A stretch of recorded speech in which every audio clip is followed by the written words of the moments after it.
Tidak bega mati begitu ya, saat ini UMKM memang dipush oleh pemerintah untuk dapat beradaptasi dengan transformasi digital yang ada atau inovasi digital yang terjadi di tanah air kita. Kalau dari pandangan Anda atau dari point of view Anda, sebetulnya seberapa siap UMKM kita ini untuk dipush juga begitu ya, untuk dilakukan dan bertransformasi digital?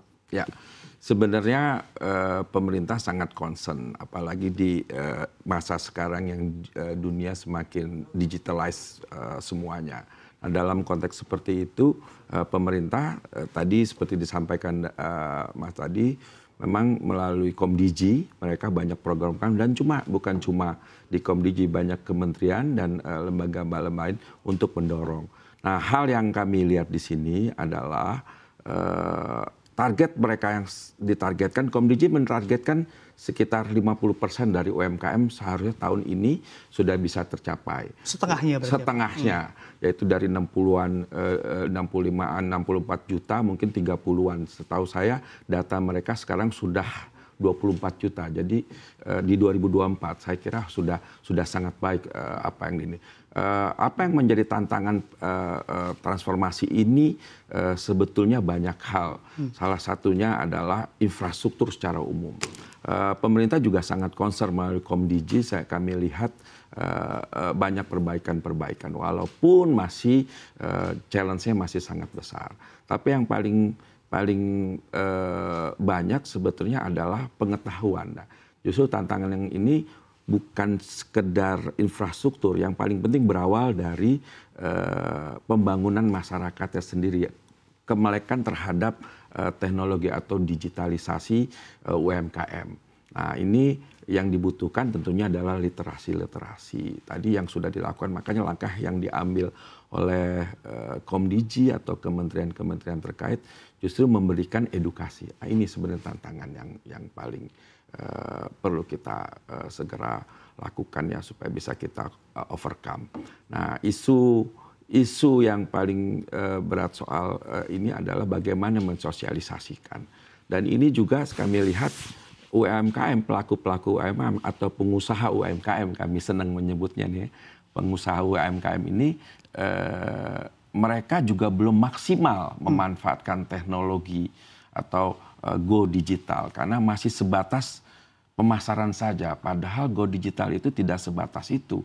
Banyak yang bisa dibangun dari itu. Sampai dengan yang lebih advance nanti tantangannya menggunakan artificial intelligence misalnya. Itu juga sangat membantu. Nah, itu sebenarnya tantangan ke depan yang harus kita overcome secara umum.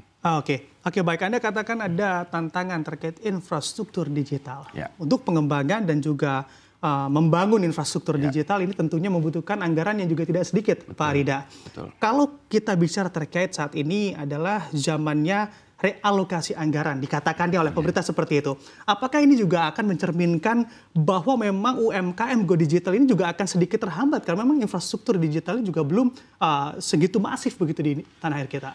Gini, sudah cukup lama sebenarnya pemerintah punya melalui Bakti di Komdigi itu, sepengetahuan kami, punya dana yang sangat cukup melalui USO, Universal Service Obligation. Dan itu adalah bentuk komitmen dari pemerintah sejak dulu dan sampai sekarang berjalan membangun infrastruktur. Nah, USO project itu adalah bagaimana melakukan pemerataan.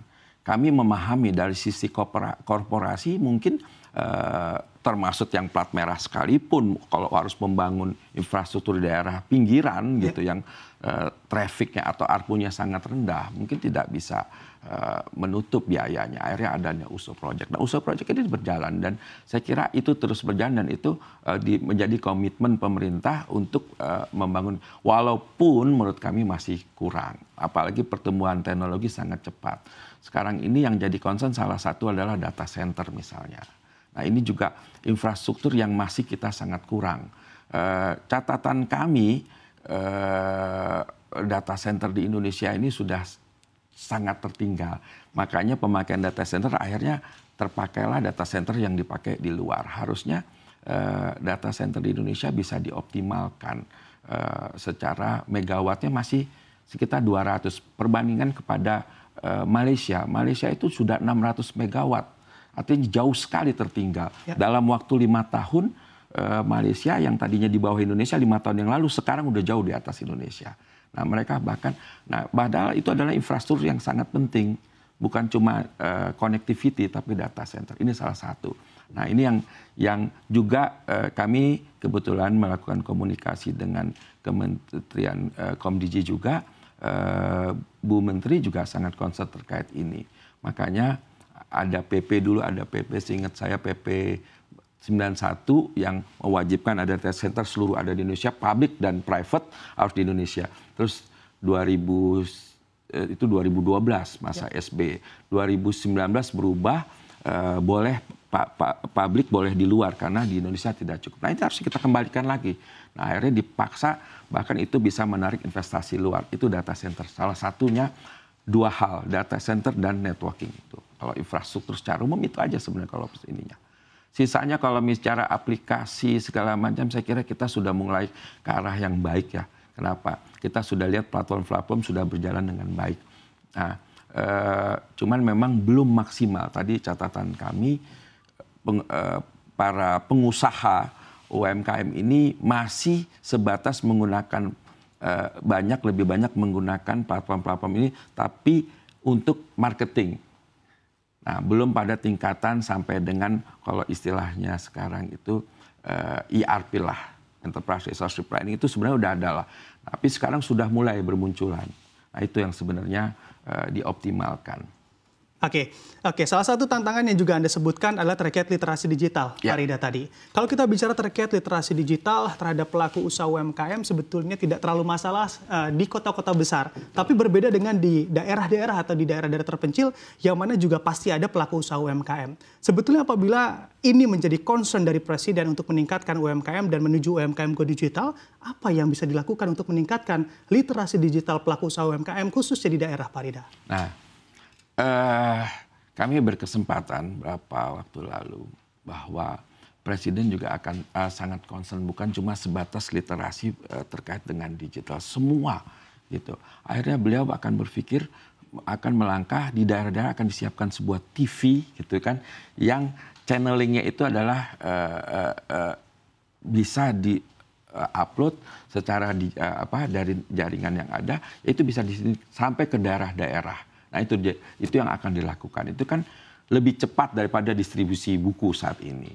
Dan tadi sekali lagi kan sekarang dengan adanya jaringan yang semakin luas, sekarang kan ke Papua juga udah dengan adanya bakti di sana juga udah sangat baik. Walaupun kadang-kadang untuk mengejar yang 4G agak berkurang, agak susah. Ini yang kita dorong. Tapi pemerintah ya sekali lagi yang dilakukan pemerintah melalui USO Project itu kita maksimalkan. Kami ingat dulu USO Project itu awal diterapkan itu cuma 0,5% dari revenue industri telekomunikasi. Di 0,5, 0,25, 0,5, 0,75, 0,125, 0,1, sekarang 0,175% dari revenue. Jadi angkanya cukup besar yang diterima. Nah itu bisa dimaksimalkan. Ya berharap itu bisa berjalan dengan baik. Nah itu kita sebenarnya tidak terlalu butuh APBN kok. Dari situ juga sudah cukup harusnya untuk membangun. Dan asing juga kami melihat pihak-pihak swasta, giant tech itu juga banyak memasuk ke Indonesia karena Indonesia merupakan market yang luar biasa untuk teknologi, untuk pasar-pasar seperti itu.